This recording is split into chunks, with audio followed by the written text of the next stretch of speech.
Now, let's go live to Gillian Pillay in Turfontein. Gillian, we're able to see you now. What can you tell us? Police have just dispersed these mobs. You can see them now just on either side of the road. Police fired several rubber bullets.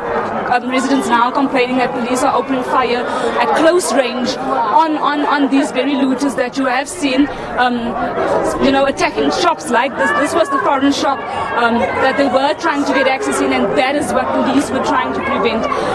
Police have managed to just get another van out here so that they could try and contain the situation, but still very tense days, very volatile. Police, have moved in. They drove further down the street. Very few of us are at this particular area, still very risky.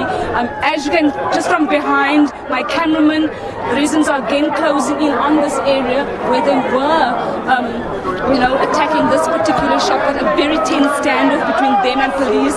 And I think they're saying now that we mustn't shoot them. Desiree, they say we mustn't shoot them, and I'm going to ask them Paul to move towards me, because now it seems that we are now a little bit at risk, because they are now moving a little bit in closer to us, picking up some debris from the road. But we have a resident here next to us trying to quell fears, telling them that we are here to help them, that we do not need to be attacked, that we are here to just do our work, and that they don't need to attack the journalists on the ground who are here to capture what is happening here, Desiree. We feel a little bit unsafe. They're moving in again closer to that particular shop, and I'm going to ask them to show you. They're moving in again into that shop, trying to pick up whatever they can. Desiree, very angry. I think that police had opened fire at close range on one of the looters here. But a very, very, very tense situation. Very tense situation. They're not really caring at this stage that we are filming them as they are taking anything that they can. And this has been the scene that played out in the area last night of Melbourne, Jeppe, Soweto. This is what has been happening. Them going shop to shop.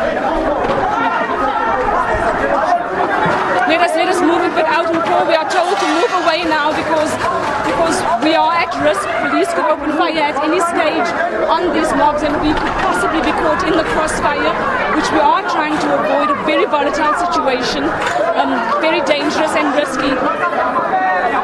And many complaining that the cops are opening fire now on innocent bystanders, and we don't want to be caught on the wrong side of that particular line, Desiree. This particular street, police have run out of manpower, or there's not enough manpower to contain this situation. They're just taking anything that they can. It's free for all. And foreign shop owners have moved away from here for their safety. While this kind of anarchy takes place in areas surrounding Melbourne.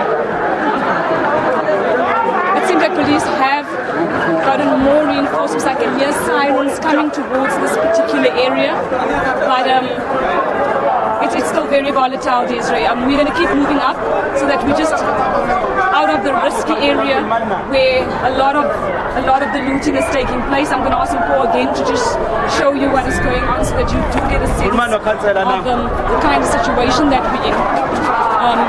Usually we would be attacked for taking these pictures, and somehow the residents have told those looters not to really turn on media who are here to do their work. If you look right down this road, you'll see throngs of people, and these were the mobs I was telling you about earlier. Well, caught on camera, looting taking place in Turfontein, having moved from Melbourne and then to Tembisa in one morning. It's a story we'll continue to stay on.